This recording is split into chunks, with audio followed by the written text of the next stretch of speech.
بسم اللہ الرحمن الرحیم۔ السلام علیکم، ویلکم ٹو مہام کہانی۔ اگر آپ نیو ہیں تو چینل کو سبسکرائب کر دیجیے۔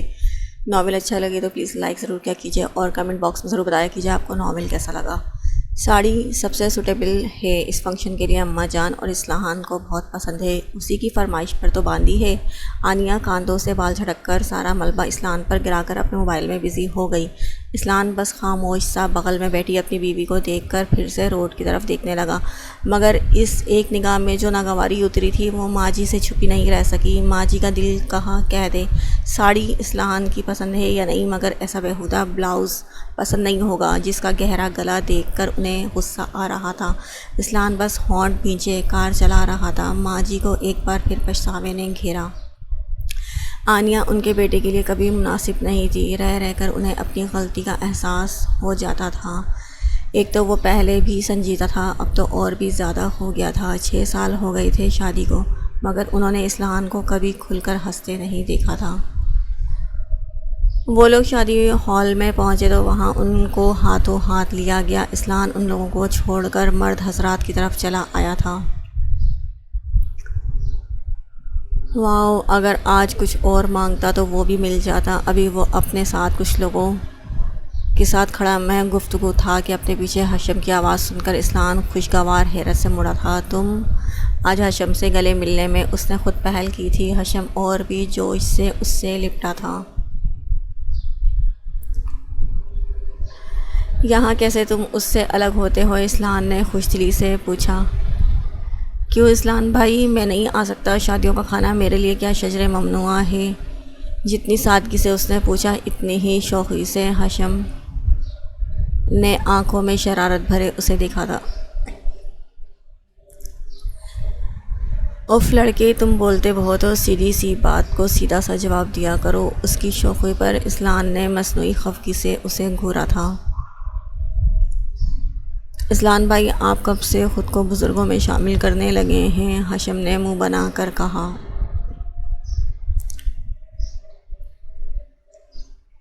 کیا مطلب؟ اسلحان نے ابرو سکیڑ کر شرارتی لڑکے کی طرف دیکھا تھا۔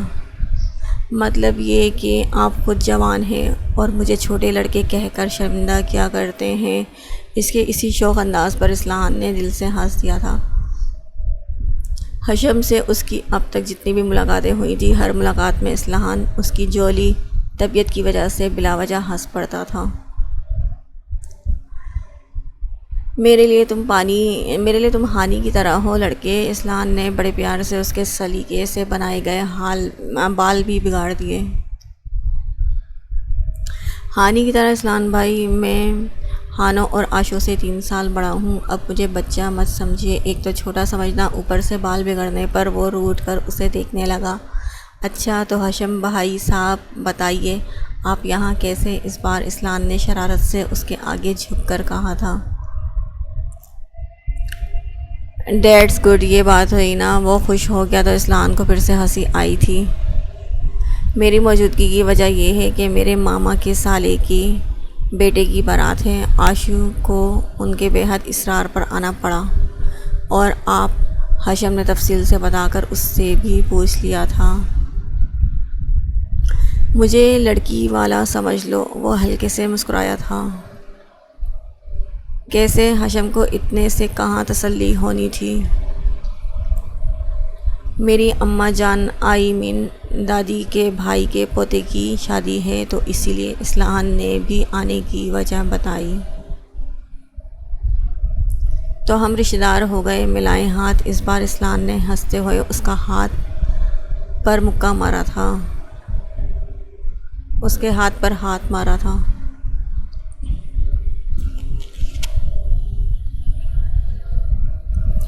اماں جان، یہ آشو ہے میری بیسٹی۔ ہانیہ آروشہ کا ہاتھ پکڑے ہوئے اپنی فیملی سے ملانے کے لیے بھاگی چلی آئی۔ وہاں اماں جان کے ساتھ ماں جی بھی بیٹھی ہوئی تھیں۔ ان کی نگاہیں بھی ایک پل کو اس حسین چہرے پر ٹک سی گئیں۔ آروشہ نے جلدی سے سلام کیا تھا۔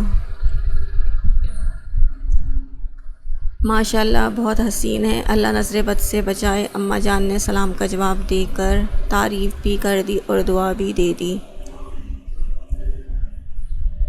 جی میں تو بچپن سے حسین ہوں اور نظر بد سے تو دور ہی رہتی ہوں۔ وہ آرام سے اماں جان کے پاس بیٹھ کر شروع ہو گئی تھی۔ ماں جی نے سنجیدگی سے اس لڑکی کو دیکھا۔ اس کے بولنے میں کوئی بناوٹ یا اتراہٹ نہیں تھی، بلکہ بہت معصومیت تھی۔ آشو میری اماں جان، یہ ماں ہے۔ ہانیہ نے ہنستے ہوئے اماں جان اور ماں جی کے شانے پر جھک کر اپنی بیٹی کو دیکھا تھا۔ اللہ کتنی کیوٹ ہیں آپ، وہ سفید بالوں والی اماں جان کے روئی سے گال چھو کر بچوں جیسی خوشی سے چہکی۔ اماں جان تو ہنس پڑی، مگر ماں جی سنجیدگی سے بس اسے دیکھ رہی تھیں۔ آپ ایسے تو مجھے مت دیکھیں، میں آپ کی تعریف بھی کر دیتی ہوں، آپ بھی بہت پیاری ہیں، بالکل خڑوس اسلان۔ اوف! آروشہ نے اپنی زبان دانتوں تلے دبا لی۔ ہانیہ نے اپنی پیشانی پر ہاتھ مار لیا اور ماں جی کی پیشانی پر بل پڑ گئے۔ کوئی ان کے بیٹے کی برائی کرے، وہ فوراً اس کی دشمن ہو جاتی تھیں۔ لڑکی، میرا بیٹا بالکل خڑوس نہیں، وہ بس سنجیدہ ہے اور فضول بولنے کا تو بالکل عادی نہیں ہے۔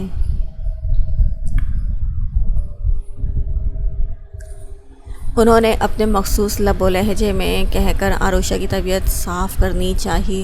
ہاں وہی تو، آروشہ ان کے غصے پر پورے جوش سے بولی، وہی تو، وہ بہت اچھے ہیں، سنجیدہ ہیں، شہزادے جیسے ہیں، اور فضول کیا، وہ تو بولتے ہی نہیں، جب جب دیکھو بولنا چاہو، ایک تو دیکھتے نہیں، اس پر سے دیکھ بھی لیں تو آنکھیں ماتھے پر ٹنگی ہوتی ہیں۔ وہ بڑبڑ کرتی ہاتھ نچا نچا کر کہہ رہی تھی۔ اماں جان وہ مشکل مسکراہٹ دبائے ہوئے تھی اور ماں جی بس اسے گھورنے پر اکتفا کر رہی تھی۔ آشو چل دلہن سے ملتے ہیں، اس سے پہلے وہ ماں جی کو بم کی طرف پھٹنے پر مجبور کر دیتی۔ ہانیہ زبردستی مسکراتی اس کا بازو پکڑ کر اسے اٹھا لے گئی۔ پیاری بچی ہیں، ان دونوں کے جاتے ہی اماں جان نے پاس بیٹھی بہو سے رائے لی۔ پیاری، بولنے تک میں سوچتی نہیں، اگر میری بہو بن جائے نا تو 2 دن میں سدھار دوں۔ وہ جل کر اس طرح بولی کہ اماں جان بس مسکرا کر دوسری طرف متوجہ ہو گئیں۔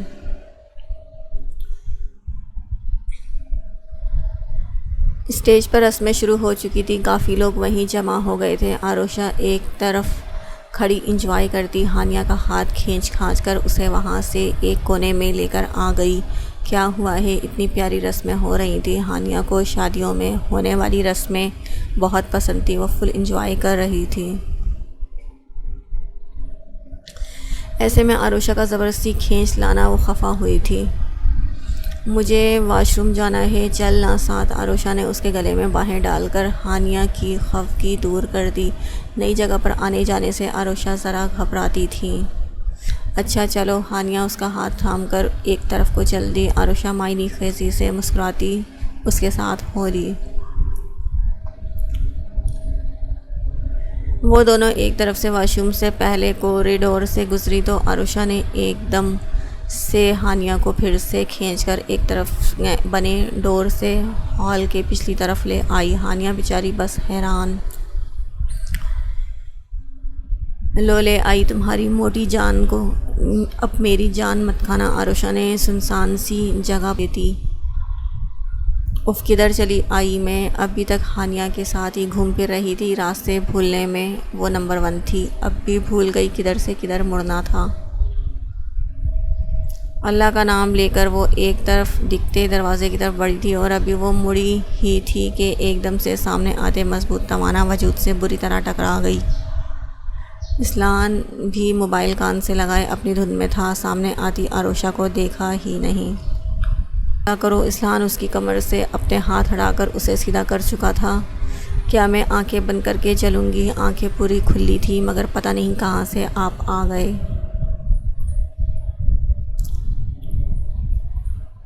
وہ اب بھی اس کے شانوں پر رکھی شال مٹھی میں دبوچے خفگی سے دیکھ رہی تھی۔ اوکے، غلطی میری، اب مجھے چھوڑنے کی زحمت کریں گی آپ؟ وہ پیشانی پر بل لیے اس سے بولا تو اسے احساس ہوا کہ وہ اب بھی اس کے بے حد قریب تھی۔ مجھے کوئی شوق نہیں آپ کو پکڑنے کا، بس میں آپ کی شال کے ڈیزائن دیکھ رہی تھی، سوچ رہی ہوں ایسی ہی شال حشم کے لیے بھی لے لوں۔ شرمندہ تو اسے کیا ہونا تھا، اور بھی بے وقوفی دکھاتے ہوئے اس کی شال کو دیکھ کر بولی۔ زحمت کر کے آپ دور رہیں، میں شال ہی آپ کو دے دیتا ہوں۔ اصلاحان کے بیزار لہجے پر وہ منہ ٹیڑھا کر کے دور ہٹنے لگی، مگر ہاتھ میں پہنے گئے کنگن کے موتی اس کے کرتے کے دھاگے میں پھنس گئے تھے۔ اب یہ کیا؟ وہ اور بھی بیزار ہوا۔ او اب یہ تو پھنس گیا۔ عروشہ کی بے وقوفی عروج پر تھی۔ تو نکالو، چڑھ کر اس نے بے پناہ کی گھبراہٹ سے دیکھا۔ نکال تو رہی ہوں، میرے کنگن کو آپ کا کرتا پسند آ گیا ہے، اب ڈیزائن دیکھ رہا ہے۔ ایسا کریں مجھے اپنا کرتا بھی دے دیں۔ شال سمیت وہ پوری کوشش کر رہی تھی کہ بغیر اس کے کرتے کے دھاگے نوچے وہ اپنے کنگن کے موتی نکال لے، ساتھ ہی آرام سے زبان بھی چل رہی تھی۔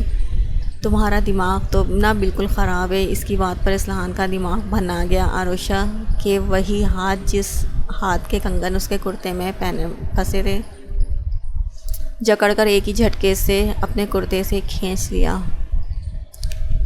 ارے ارے یہ کیا کر دیا، میں آرام سے نکال رہی تھی نا۔ اصلاحان کی حرکت پر عروشہ افسوس سے چلائی۔ جہاں اس کے کنگن کے موتی پھنسے تھے وہاں اس کے کھینچنے پر وہیں سے کرتے کے دھاگے ادھڑ گئے تھے۔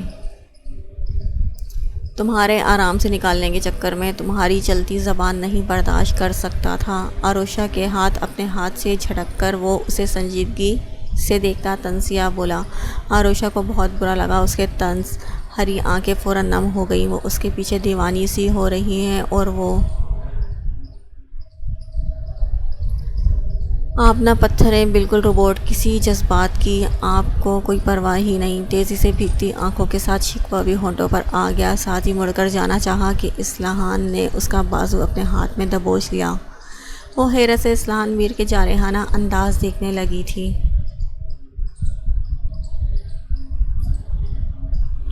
نہ میں پتھر ہوں نہ میں روبوٹ، وہ اس کی آنکھوں میں دیکھتا بہت ہلکی آواز میں غرایا تھا۔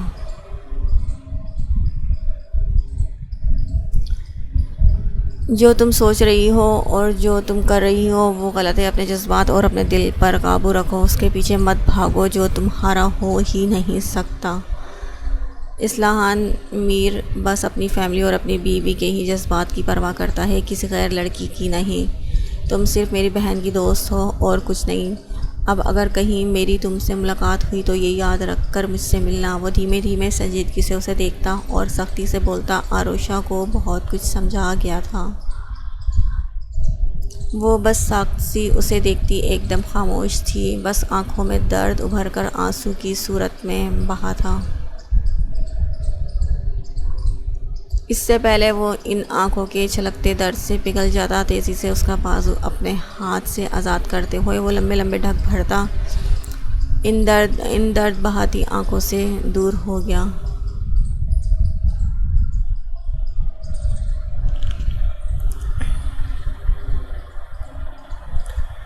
حشم ہانیہ کو زبردستی کھینچتے ہوئے ہوٹل کے ایک کونے میں لے کر آ گیا، جہاں نیم اندھیرا چھایا ہوا تھا اور انہیں دیکھنے والا وہاں کوئی نہیں تھا۔ حشم پاگل ہو گئے ہو، کسی نے دیکھ لیا نا پرابلم ہو جائے گی۔ ہانیہ لگاتار اس کی گرفت سے اپنے آپ چھڑوانے کی کوشش میں گھبرائی ہوئی سی تھی۔ تمہیں دیکھ کر سچ میں پاگل ہو رہا ہوں، کیا کہتی ہو، اپنا نگانا پڑوا لوں؟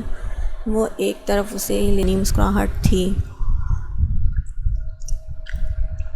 حشم بالوں میں انگلیاں پھیرتا پھر سے ہال روم کی طرف بڑھا تھا۔ ہانیہ پہلے ہی اندر جا چکی تھی۔ ہانیہ سے ہوئی ملاقات کی دلنشین مسکراہٹ تھی اور سرشاری سے مسکراتے ہوئے وہ اتنا اچھا لگ رہا تھا کہ اس وقت اسے کوئی بھی لڑکی دیکھ لیتی تو اپنا دل ہار بیٹھتی۔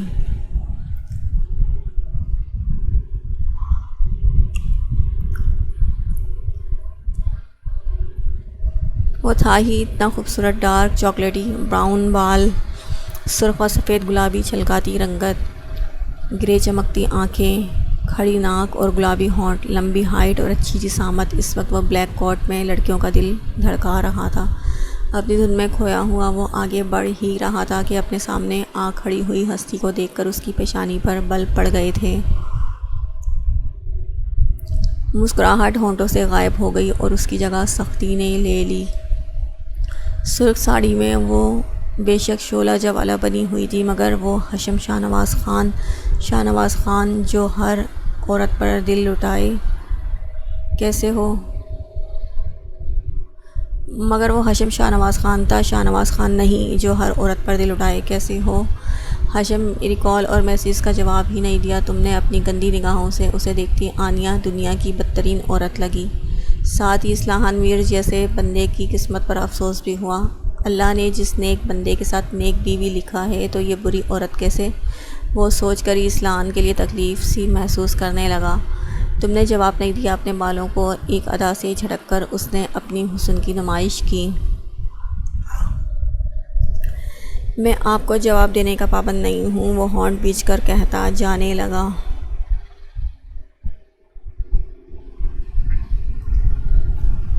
اچھا تو پھر کس کے پابند ہو؟ ہانیہ کے سلگ کر کہنے پر وہ جاتے جاتے رک گیا تھا۔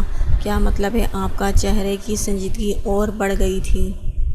مطلب وہی ہے جو تم ہانیہ کے ساتھ وہاں کونے میں کر رہے تھے۔ ہانیہ تمہارے قابل تو نہیں۔ آنیہ کے گھٹیا پن سے کہنے پر حشم نے مٹھی بھینچ لی۔ اٹس نان یور بزنس، وہ ہمارا پرسنل میٹر ہے۔ وہ جس قابل ہے نا وہ تمہاری جیسی عورت نہیں بن سکتی۔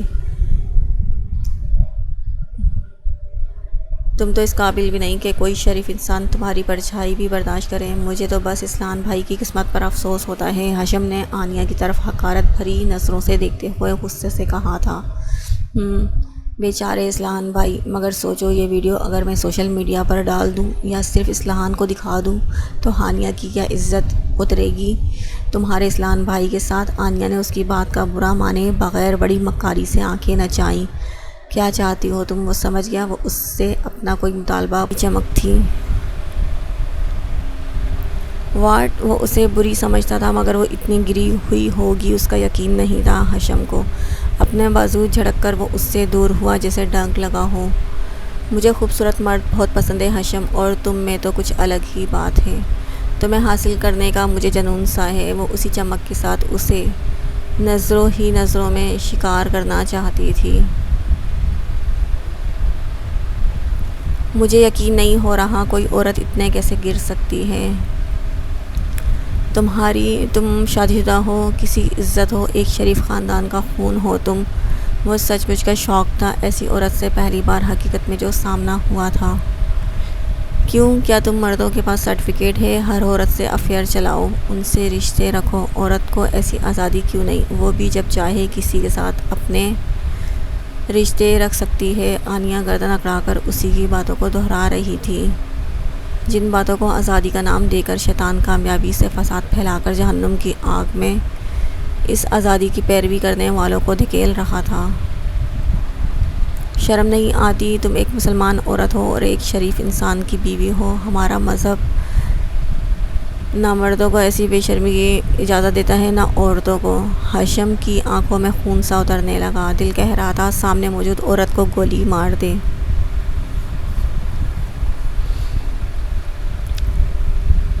خود ایک لڑکی سے افیئر چلا کر ملا بننے کی کوشش مت کرو۔ اس جیسی عورت کو بس یہی ایک طعنہ دینا ہی آ سکتا تھا۔ میں اور میری محبت پاک ہے۔ وہ غصے سے غرایا۔ میری چاہت بھی پاک سمجھو۔ وہ اسی خباثت سے مسکرائی تھی۔ تم جیسی عورت کی طرف میں دیکھنا بھی نہیں چاہتا۔ وہ زمین پر تھوکتا جانے کے لیے مڑا۔ جا تو رہے ہو حشم، مگر سوچ کر جانا۔ یہ میرا موبائل اب اصلاحان۔ آنیہ نے پھر سے موبائل ہاتھوں میں لے کر آخری کوشش کرنی چاہی تھی کہ حشم نے ایک جھٹکے سے آنیہ سے موبائل چھیننا چاہا۔ اور کیا ہو رہا ہے یہ؟ ایک دھاڑ پر دونوں ہی چونک کر سامنے کھڑے اصلاحان کو سہم کر دیکھنے لگے۔ موبائل چھیننے کی کوشش میں حشم آنیہ کے بہت قریب ہو گیا تھا۔ اصلاحان میر کی آنکھوں میں ایسا کچھ تھا کہ وہ آنیہ سے دور ہوتا سر جھکا گیا تھا۔ اصلاحان دیکھیں یہ کمینہ لڑکا میرے ساتھ زبردستی کرنا چاہتا تھا۔ دیکھیں اس نے آپ کی بیوی کے ساتھ بدتمیزی کرنی چاہی۔ اصلاحان کو دیکھتے ہی آنیہ نے فوراً پلٹی کھائی اور ایک دم سے مظلوم بن کر وہ روتی ہوئی اصلاحان کی طرف بڑھی۔ واٹ، کیا بکواس کر رہی ہو تم؟ حشم کو اس کی مکاری سے خود پر الزام لگانے پر شوق لگا تھا۔ اسلان بھائی یہ جھوٹ بول رہی ہے، میں نے کچھ نہیں کیا۔ اپنی کردار کی گواہی دینا کبھی کبھی کتنا سخت ہو جاتا ہے، کوئی حشم سے پوچھتا۔ وہ بے یقین نگاہوں سے دونوں کو دیکھتے اسلان سے گھبرا کر بولا، نہیں اسلان، یہ جھوٹا ہے، کب سے میرے پیچھے پڑا ہوا تھا، ابھی مجھے یہاں آتے دیکھا تو میرے پیچھے آ گیا اور اس نے میرے ساتھ آنیا لگاتار روتی اسلان کا بازو تھام کر سارا الزام اسی کے سر پر رکھ رہی تھی۔ اسلان بھائی یہ جھوٹ بول رہی ہے، کہنے کی کوشش میں زبان لڑکھڑا گئی تھی، گھبراہٹ بڑھتی ہی جا رہی تھی۔ نہیں اسلان میر، میرا یقین کریں، میں تمہاری عزت ہوں اور اس نے تمہاری عزت پر ہاتھ ڈالا ہے۔ وہ اس کا بازو تھامے روتی ہوئی اسے بھڑکا رہی تھی۔ اسلان نے آنیا کو کنارے کرتے ہوئے حشم کی طرف دیکھا۔ میں گنہگار نہیں، حشم کی آواز میں اب نمی سی گھلی تھی۔ اسلان نے ایک دم سے حشم کا گریبان تھام لیا تھا۔ اچھا تو تم گنہگار نہیں تو پھر تم یہاں کیا کر رہے تھے؟ اس سے موبائل کیوں چھین رہے تھے؟ بتاؤ۔ بس اتنا پوچھنا تھا کہ حشم ساخت ہو گیا۔ اپنی اور اپنی محبت کی عزت کا بھی تو خیال تھا، خود رسوا ہونا منظور تھا مگر ہانیہ کا نہیں۔ بولو، جواب دو، مجھے سچ سننا ہے۔ وہ اس کا کالر جکڑے اسے گھور رہا تھا۔ میں کچھ نہیں کہوں گا، آپ کو مارنا ہے نا مجھے ماریں۔ اسلان نے حشم کے گریبان تھامے اسے گھور رہا تھا۔ اس لڑکے کی آنکھوں میں سب کچھ تھا مگر ہوس نہیں۔ وہ یہ پہلی بار تھی۔ اسلان کے دل دماغ نے پہلی بار آنیا کے خلاف گواہی دی تھی۔ سچ کیا ہے حشم؟ ایک نگاہ روتی ہوئی آنیا کو دیکھ کر اس نے حشم سے سختی سے پوچھا۔ حشم نے کوئی جواب نہیں دیا، بس اسے دیکھتے ہوئے اپنا سر جھکا لیا۔ دیکھیں اسلان، اس کے پاس کوئی جواب نہیں۔ حشم کی خاموشی نے آنیا کو اور بھی شیر کر دیا۔ اسلان نے سر جھکائے حشم کو دیکھا اور پھر آنسو بہاتی آنیا کو۔ ندامت سے سر جھکائے کھڑے اس لڑکے پر یقین کرے یا مکاری کی بو دیتے ان آنسوؤں پر۔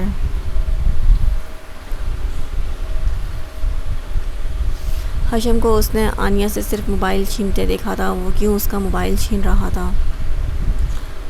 آنیا اپنا موبائل مجھے دو۔ حشم کے گریبان تھامے ہوئے ہی اس نے ایک ہاتھ سے آنیا سے موبائل مانگا۔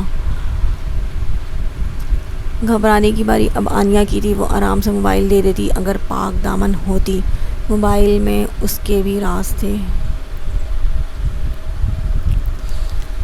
آنیا موبائل دو مجھے، وہ اس بار بہت سختی سے بولا تھا۔ حشم آنیا کو موبائل دینا ہی پڑتا کہ ایک دم سے آروشا وہاں دوڑتے ہوئے آئی تھی، اس کے ساتھ ہانیہ بھی تھی۔ اسلان میر، آپ کی ہمت کیسے ہوئی میرے بھائی کا گریبان تھامنے کی؟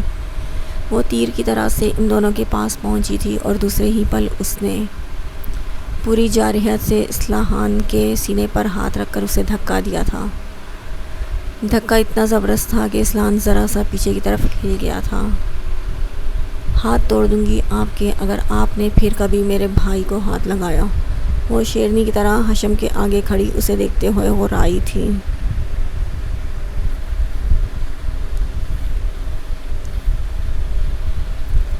اسلان میر کو اس کی آنکھوں میں عجیب سی وحشت بھری دکھائی دی تھی۔ ان آنکھوں میں اس کے لیے اس وقت ایک ذرہ بھی پیار نہیں تھا۔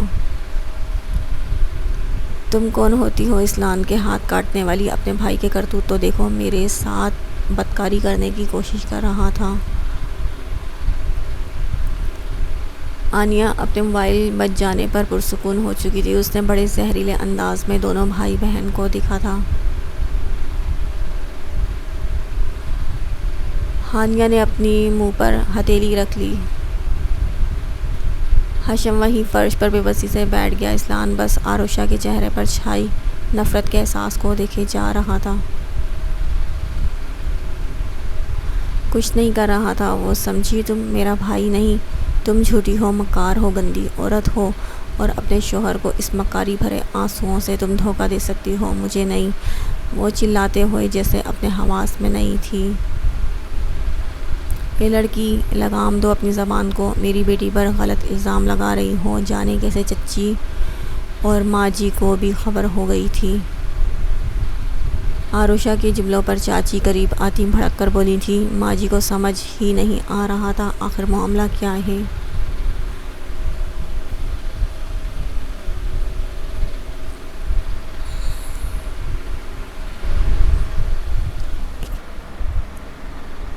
نہیں دوں گی لگام، میرا بھائی پاک ہے، بالکل پاک، اور اگر آپ میں سے کسی نے بھی میرے بھائی پر الزام لگایا نا تو سب کے منہ نوچ لوں گی۔ وہ شیرنی کی طرح خراتی زمین پر چپ چاپ سر جھکا کر بیٹھے ہاشم کے پاس بیٹھ گئی۔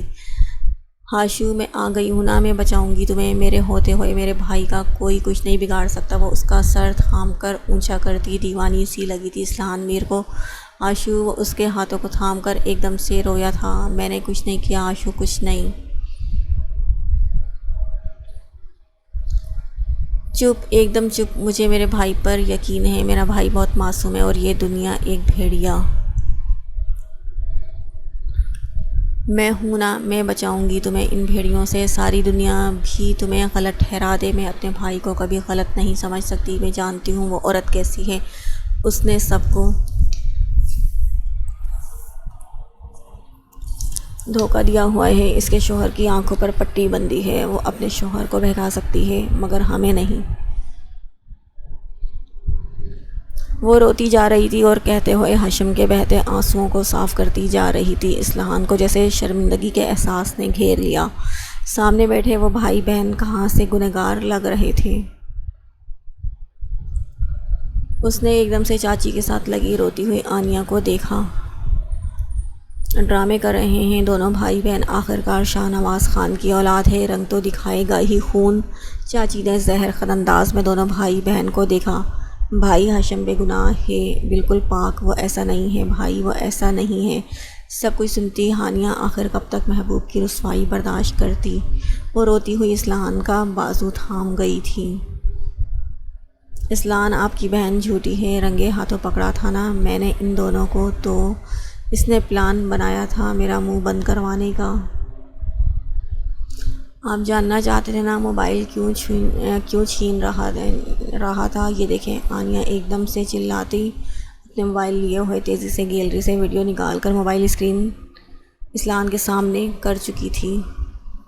ہانیہ نے پہلے رنگ بدلتی اپنی بھابھی، پھر موبائل کی طرف دیکھا اور پھر اس نے یہی دعا کی کہ زمین پھٹے اور اس میں سما جائے۔ اسلحان نے پوری ویڈیو دیکھنے سے پہلے موبائل پوری قوت سے ٹائلز والے فرش پر پڑھا تھا۔ ایک نظر سفید ہوتے چہرے والی ہانیہ پھر گھبرا کر کھڑے ہو گئے ہاشم پر ڈالی اور شیر کی طرح ہاشم شاہ نواز پر جھپٹا تھا۔ آپ یہاں کیا کر رہے ہیں اسلحان؟ اپنے پیچھے ایک دم سے عروشہ کی نیند میں ڈوبی آواز سن کر اسلحان چونک کر پیچھے مڑا تھا۔ اف، دو انگلیوں کے بیچ دبی جلتی سگریٹ کے چھوٹے سے شعلے نے ایک دم سے ان ہی دو انگلیوں کو جلا دیا جس میں اس نے سگریٹ کو دبایا ہوا تھا۔ پہلے عروشہ کی آواز، پھر سگریٹ کے جلنے کا احساس ہوا کہ وہ گزرے ماضی میں ایسا کھویا ہوا تھا کہ ہاتھوں میں دبی جلتی سگریٹ بھی پینا بھول چکا تھا۔ کیا ہوا، جل گیا؟ عروشہ اسے ہاتھ جھٹک کر سگریٹ پھینکتے دیکھ کر بہت گھبرا کر آگے بڑھی۔ میں خود اس کی ہی چیخ جلدی بڑھتے میں اسلحان نے جو جلتی سگریٹ کے ٹکڑے کو پھینکا تھا، اسی سگریٹ پر اس نے اپنا ننگا پاؤں رکھ دیا تھا۔ وہ اپنا پاؤں اٹھا کر تڑپ کر رونے لگی۔ اسلحان اپنی جلن کا احساس بھلا کر اس کی جلن پر تڑپ کر تیزی سے اس کی طرف آیا۔ پاگل، ننگے پاؤں کیوں چلتی ہو؟ وہ اسے ڈپٹ کر وہیں نیچے پنجوں کے بل اس کے پاؤں کے پاس بیٹھا تھا۔ عروشہ کے پاؤں اپنے زانوں پر رکھ کر اٹھا کر دیکھنے لگا۔ سگریٹ کا جلتا ٹکڑا اس کے تلوے سے ذرا اوپر پنجوں کے قریب چپکا ہوا تھا۔ اسلحان نے فوراً وہ ٹکڑا ہاتھ سے جھاڑ کر اس کے پاؤں سے ہٹایا تھا۔ اتنے وقت میں عروشہ بس ہائے ہائے کرتے رو رہی تھی۔ ذرا جو تم میں عقل ہو، اس پر وہ خفا ہوتا یوں ہی اس کے پاؤں اٹھائے ہوئے کھڑا ہو گیا اور گڑیا کی طرح اسے گود میں اٹھا کر بالکنی سے روم میں آ کر واش روم کی طرف چلا آیا۔ واش روم میں ایک طرف رکھے باتھ ٹب پر اسے بٹھا کر وہ پھر سے پنجوں کے بل اس کے سامنے بیٹھ گیا۔ ہینڈ شاور چلا کر وہ اس کے پاؤں پر ٹھنڈا پانی ڈال کر جلن کم کرنے کی کوشش کرنے لگا۔ بار بار اس کے پیر اٹھا کر دھوتا اور جھک کر دیکھتا بھی تھا۔ سرد پانی کی سردی نے آروشہ کو بڑا آرام پہنچایا تھا، ساری جلن دور ہو گئی۔ اب وہ باتھ ٹب پر بیٹھی فکر مند ہوتے اسلان کو مسکرا کر دیکھ رہی تھی۔ مغرور سا، جلاد سا دیو اتنا مہربان سا بنا، محبت سے بھرا اس کے قدموں میں اکڑو بیٹھا، اس کے جلے ہوئے پاؤں پر ہینڈ شاور سے پانی ڈال رہا تھا۔ اسلان کے چہرے پر اس کی اتنی چھوٹی سی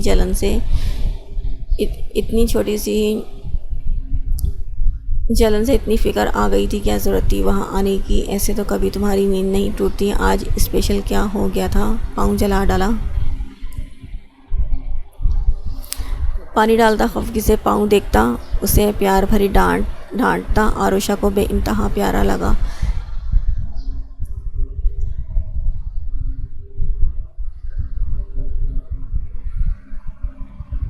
اسلان میرے لیے تو بہت ہی اسپیشل تھا آج، بہت چہک کر وہ بولی تو اسلان سر اٹھا کر آروشہ کا چمکتا چہرہ دیکھا۔ آپ کو بیڈ پر نہیں دیکھ کر مجھے ڈر لگ گیا، جانے کہاں چھوڑ کر چلے گئے تھے؟ آپ دیکھنے پر مسکرا کر وہاں آنے کی وجہ بتائی۔ یہ خیال ہی نکال دو کہ میں تمہیں کبھی چھوڑ کر کہیں جاؤں گا، بس وہ سگریٹ کی طلب ہوئی تھی اسی لیے بالکنی میں چلا گیا۔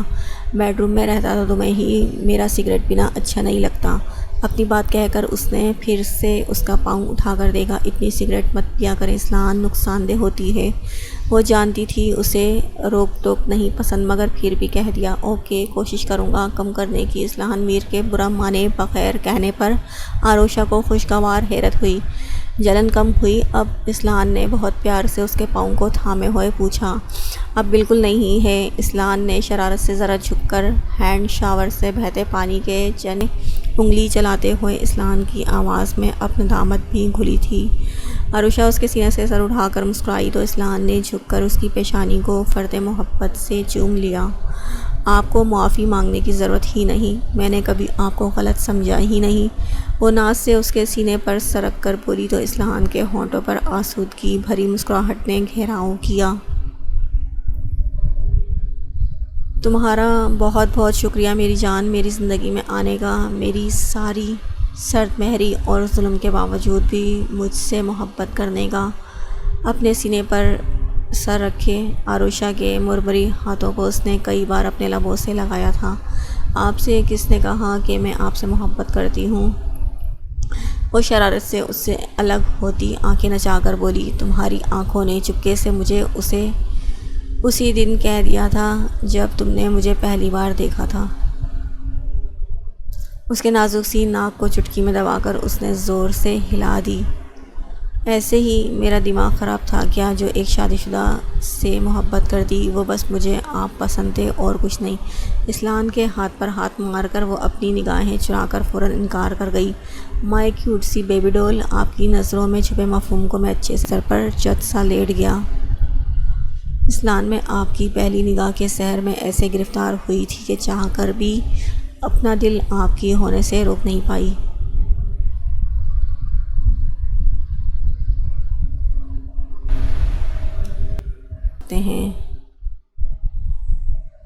کچن میں کھڑی وہ ناشتہ بناتے ہوئے دھیمے دھیمے گنگنا بھی رہی تھی۔ آج آروشہ نے ملازمہ کو ناشتہ بنانے سے منع کرا تھا۔ اس کا ارادہ تھا خود اسلان کے لیے اپنے ہاتھوں سے ناشتہ بنائے گی، ایپرن باندھے، بالوں کا ڈھیلا ڈھالا جوڑا بنائے۔ وہ پورے دل جمیع سے اسلان کے لیے ناشتہ تیار کرنے کی کوشش میں لگی ہوئی تھی۔ وہ اتنے انمناک سے اپنے کام میں کھوئی تھی کہ کچن میں آتے اسلان سے بھی بے خبر ہی رہی تھی۔ ملازمہ نے اسلان میر کو دیکھ کر اسے زور سے سلام کرنا چاہا کہ اسلان نے ہاتھ اٹھا کر اشارے سے کچھ بولنے کے لیے منع کر دیا، ساتھ ہی ہاتھ کے اشارے سے اسے کچن سے چلے جانے کا کہا تھا۔ وہ جلدی سے سر ہلاتی کچن سے نکل گئی۔ شائستہ، ذرا مجھے فریج سے انڈے نکال کر دینا، آج اسلان میر صاحب کو ایسا ناشتہ کراؤں گی وہ اپنی انگلیاں بھی کھا جائیں گے۔ بار بار ریسیپی بک کی طرف دیکھتی وہ بہت مصروف سی اپنے پاس مدد کے لیے کھڑی ملازمہ کے تصور سے بنا پیچھے مڑے ہی بولی تھی۔ اسلان اپنی مسکراہٹ دباتا فریزر کے پاس گیا تھا اور اس کا مطلوبہ سامان لے کر اس کے قریب آ گیا، مگر اسے دینے کے بجائے وہ چپ چاپ کھڑا رہا تھا۔ اسلان نے اس کے بغل میں کھڑے ہو کر جھکی ہوئی آروشہ کے پاس ذرا سا اچک کر دیکھا اور بڑی مصروف سی کچن کاؤنٹر پر ریسیپی بک کھولے ہوئے اس میں لکھی ہدایتیں پڑھ رہی تھی۔ کیا ہے، کھڑی کیوں ہو؟ لے آئی ہو تو دے دو مجھے۔ وہ اب بھی پریشان سی بغیر سر اٹھائے اپنے بغل میں کھڑی ملازمہ کے تصور سے ہاتھ پھیلا کر جھنجھلائی۔ اسلان نے مسکرا کر اسے خود کے سامنے پھیلائی، اس کی گلابی ہتھیلی دیکھی اور پھر شرارت سے جھک کر اس گلابی ہتھیلی پر اپنے لب رکھ دیے۔ پاگل ہو گئی ہو؟ عروشہ بری طرح سے اچھل کر چلاتی مڑی تھی اور اپنے سامنے اسلان کو کھڑے دیکھ کر اب سمجھ میں آیا کہ حرکت کس کی تھی۔ آپ وہ جلدی سے کتاب کاؤنٹر سے اٹھا کر اپنی پشت کے پیچھے چھپا کر زبردستی مسکرائی۔ کیا بنا رہی تھی؟ بک پڑھ کر۔ وہیں ٹیک لگا کر اس نے سینے پر اپنے ہاتھ باندھ لیے اور دلچسپی سے گھبرائی عروشہ کو دیکھنے لگا۔ نہیں تو میں کہاں پڑھ رہی تھی، مجھے سب آتا ہے۔ میں کوئی ریسیپی بک دیکھ کر تھوڑے ہی نا آپ کے لیے کچھ بناؤں گی۔ بک اپنے پیچھے چھپاتے ہوئے وہ گردن اکڑا کر اپنی بات صحیح ثابت کرنے پر تلی تھی۔ اچھا یہ پھر کیا ہے؟ وہ ایک ہی پل میں اس کے بازو کو جکڑ کر اس کے پیچھے سے بک لے چکا تھا۔ یہ تو میرا فیورٹ ناول ہے، میں پڑھ رہی تھی۔ وہ اب بھی دیتا دلیری سے بولتی اسلان کے ہاتھوں سے بک چھیننا چاہتی تھی۔ مائی لائف، مجھے اچھے سے علم ہے کہ تم گھرداری میں کتنی ماہر ہو۔ بک والے اپنے ہاتھ اس کی پہنچ سے دور کر کے اس نے چھیڑا تھا۔ آپ کو کہاں سے معلوم؟ عروشہ بک چھینتے چھینتے رک کر آنکھیں پھیلا کر بولی۔ مجھے سب معلوم ہے۔ وہ اپنی مسکراہٹ دباتا عروشہ کے بنتے منہ دیکھ رہا تھا۔ چھوڑو مجھے، تم دن رات بس ایک چیز دے دیا کرو، میں اس سے خوش رہ لوں گا۔ اسلان نے اپنے ہاتھ میں پکڑی بک کاؤنٹر پر اچھال دی اور بڑھ کر عروشہ کی کمر تھام کر اپنے قریب کر لیا۔ کیا چیز؟ عروشہ نے سادگی سے پوچھتے ہوئے اپنے آپ کو چھڑایا اور بندھا ہوا ایپرن کھولنے لگی۔ یار تمہیں تو اور اسلان کے ہاتھ عروشہ کی پشت پر سرسراتے ہوئے کمر پر کسنے لگے۔ وہ ابھی اسی طرح اس کے وجود میں کھویا رہتا کہ باہر عجیب سا شور مچا تھا۔ اسلان کو وہ بے ہنگم سا شور اس وقت بہت ناگوار گزرا تھا۔ خود سے عروشہ کو نرمی سے الگ کرتے ہوئے وہ کچن سے باہر نکل آیا۔ لان میں آتے ہی سامنے کھڑے شخص کو دیکھ کر اس کی پیشانی پر بل پڑ گئے تھے۔ دو گارڈز اس شخص کا گریبان بری طرح سے جکڑے ہوئے تھے، مگر وہ بری طرح سے گارڈز کو مکے مار رہا تھا۔ اگر وہ شخص اسلان میر کا خاص نہیں ہوتا تو پہلے ہی مکے پر گارڈز اس کی ہڈیاں پسلیاں توڑ چکے ہوتے، مگر وہ اتنا خاص تھا کہ گارڈز آرام سے مکے کھاتے بس اسے پکڑے ہوئے تھے تاکہ وہ بنا اسلان کی اجازت کے اندر نہ جا سکے۔ حشم اس سے پہلے کہ وہ اس لڑکے کو چھوڑنے کی بات کرتا کہ عروشہ جو اس شور سے اتنا بے چین ہو گئی تھی کہ اسلان کی مرضی جاننے کے باوجود بھی اس کے پیچھے باہر نکل آئی تھی اور اس طرح اپنے بھائی کو بے دردی سے گریبان سے گھسیٹتے دیکھ کر زور سے چیخی تھی۔ اسلان نے پیچھے مڑ کر فوراً عروشہ کو دیکھا اور اس سے پہلے کہ وہ اسے روکتا وہ تیر کی طرح دوڑتی ان لوگوں کے قریب پہنچ گئی تھی، مگر اس سے پہلے کہ وہ گارڈز پر شیرنی کی طرح جھپٹ پڑتی اس سے بھی تیزی سے اسلان نے اس کا بازو پکڑ کر اپنی طرف کھینچ لیا۔ اسلان مجھے چھوڑیں، وہ میرے حشم کو مار رہا ہے، وہ میرے حشم کو تکلیف دے رہا ہے۔ عروشہ جیسے دیوانی ہو گئی، وہ حشم پر ایک خرونچ بھی برداشت نہیں کر سکتی تھی، کسی مرد کا ہاتھ برداشت نہیں کر سکتی تھی۔ اس کی دیوانگی نے اسلان کو ایک بار پھر سے ڈاکٹر کی بات کے بارے میں سوچنے پر مجبور کر دیا تھا۔ مجھے چھوڑ دیں، وہ میرے بھائی کو مار ڈالیں گے، چھوڑیں مجھے، چھوڑیں۔ چیختے چلاتی وہ اپنی ساری طاقت لگا کر اپنے بازوؤں کو اسلان سے چھڑانے کی کوشش کرتی، بس حشم کے بے بس چہرے کو دیکھ رہی تھی۔ گارڈز سارا تماشا دیکھتے ہوئے حشم کے گریبان کو تھامے اسلان کے حکم کا منتظر تھے۔ حشم اب بالکل ساخت ہو گیا تھا۔ عروشہ کی دیوانگی سے اس کی آنکھوں میں نمی سی تیرنے لگی تھی۔ وہ اس کی صرف بہن نہیں تھی، اس کی جان تھی، اس کی دوست، اس کی ہمراز۔ وہ دونوں ایک جان دو جسم تھے۔ اسلان مجھے چھوڑیں، مجھے حشم کے پاس جانا ہے، مجھے میرے بھائی کے پاس جانا ہے، وہ مار ڈالے گا اسے۔ وہ جیسے دیوانی سی ہو رہی تھی، ایسا لگ رہا تھا کہ وہ اپنے ہوش میں نہیں تھی۔ چھوڑو دو مجھے، میرے بھائی کو اسے کچھ ہوا نا، میں تمہارا خون کر دوں گی۔ چھوڑ دو میرے بھائی کو، تم سب بھیڑیے ہو، ہوس پرست بھیڑیے۔ اسلان سے اپنے بازو چھڑاتے ہوئے وہ پوری آواز سے چیخ رہی تھی، رو رہی تھی۔ اسلان کو اب پورا یقین ہو گیا تھا کہ ان دونوں کے ماضی میں ایسا کچھ گزرا تھا کہ عروشہ کسی کا بھی حشم کا چھونا برداشت نہیں کرتی تھی۔ ایسے کئی لمحے اس کی یادوں میں گزرے تھے جب عالیہ اس سے ملی تھی، اس رات والا حادثہ اور اس کی شادی والے دن کا اس کا دیوانہ پن۔ اس نے گارڈز کو حشم کو لے جانے کا اشارہ کیا تھا۔ گارڈز حشم کو اس بار بے دردی سے کھینچتے ہوئے لے جانے لگے۔ میں کہیں نہیں جاؤں گا اپنی بہن سے ملے بنا، چھوڑو مجھے اب۔ حشم بھی بری طرح سے چیخنے چلانے لگا۔ تو اصلاحان کے اشارے پر ایک دو گارڈز بھی آگے بڑھے تھے اور انہوں نے حشم کو جکڑ کر کھینچنا شروع کر دیا۔ یہ سب دیکھ کر عروشہ کے ذہن کو جھٹکا لگا تھا۔ آج سے کچھ سال پہلے کا منظر روشن ہو گیا۔ اس کا معصوم بھائی، وہ خود اور وہ درندہ خاموش کھڑے اپنے بازو تھامے اصلاحان کی طرف مڑی اور اس کی آنکھوں میں نفرت سی اتر آئی۔ میں مار ڈالوں گی، تمہیں مار ڈالوں گی۔ اس نے اسے نوچنا گھسیٹنا شروع کر دیا۔ وہ اپنے ہوش و حواس میں نہیں لگ رہی تھی، اسے جیسے پہچان بھی نہیں رہی تھی۔ ہوش میں آؤ عروشہ، کیا ہو گیا ہے؟ اصلاحان نے اسے بازوؤں سے تھام کر بری طرح جھنجھوڑا تھا۔ وہ مار ڈالیں گے اسے شاہ نواز خان، وہ مار ڈالیں گے اسے۔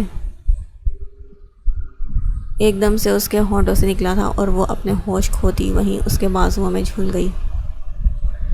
اصلاحان اسے اس طرح سے بے ہوش ہوتا دیکھ کر بھوکلا گیا تھا۔ روشہ بدحواسی سے اسے سنبھالتے ہوئے وہ اس کے گال بھی تھپک رہا تھا، اس کی سانسیں بھی جیسے ڈوب رہی تھیں۔ اصلاحان نے ایک لمحہ بھی برباد کیے بنا اسے اپنے بازوؤں میں بھرا تھا اور اپنی کار کی طرف بھاگا تھا۔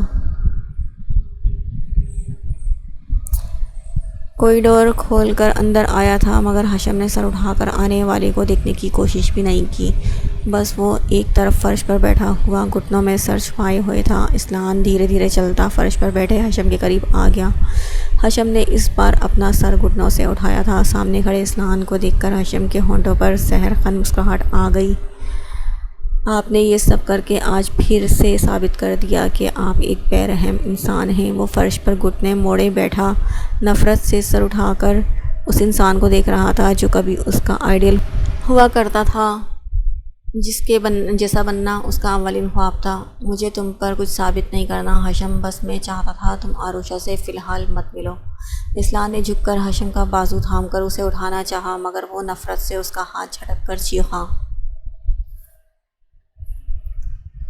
کیوں نہیں ملوں؟ وہ میری بہن ہے، آپ نے زبردستی اس سے شادی کر لی، اسے قید کر لیا، اس کا مطلب یہ نہیں کہ آپ میری بہن مجھ سے چھین لیں گے۔ غصے سے سرخ ہوتے ہوئے وہ کھڑا بھی ہو گیا اور اصلاحان کو گھور بھی رہا تھا۔ اس کی ناسمجھی والی باتوں پر اصلاحان نے بس ایک سرد سانس لی۔ حشم، تمہیں میں سمجھدار سمجھتا تھا۔ وہ تعصب سے سر ہلاتا اس لڑکے کو دیکھ رہا تھا جس کی باتوں سے اس کی ذہانت چھلکتی تھی، لیکن اس وقت وہ بچوں جیسی ناراضگی دکھا رہا تھا۔ اور میں آپ کو ایک عظیم انسان، مگر آپ نے جو کیا نا، اپنے آپ کو میری نظروں سے گرا چکے ہیں۔ اس کے رویے میں ذرا سا جو فرق آیا ہو۔ اصلاحان کو اپنی صفائی پیش کرنا فضولی لگا۔ میں تمہارے آگے جواب دہ نہیں، میری جگہ تم ہوتے تو تم بھی وہی کرتے۔ خیر میں کچھ اور جاننا چاہتا ہوں، یہاں آؤ، آرام سے بیٹھو پہلے۔ وہ سنجیدگی سے حشم کی آنکھوں میں دیکھتا، پھر اسے زبردستی ایک طرف رکھ کے صوفے پر لا کر بٹھا چکا تھا اور خود بھی اس کے ساتھ بیٹھ گیا۔ اب کیا جاننا ہے؟ آپ کو سب جانتے ہیں، آپ نہ جاننے کا ڈرامہ کیوں کر رہے ہیں؟ وہ تلخی سے ہنستے ہوئے تنزیہ بولا۔ حشم، میں صرف تمہارا بہنوئی نہیں، بڑے بھائی کی طرح بھی ہوں تمہارا۔ تمیز سے بات کرو، آخر کب تک؟ اس بار اصلاحان نے سختی سے اسے جھاڑ دیا۔ زبردستی کے بہنوئی، وہ منہ بناتا بڑبڑایا۔ اس بار ایک لگا دوں گا تمہیں۔ اصلاحان نے اس کی بڑبڑاہٹ سن کر اسی کے انداز میں اسے دیکھا۔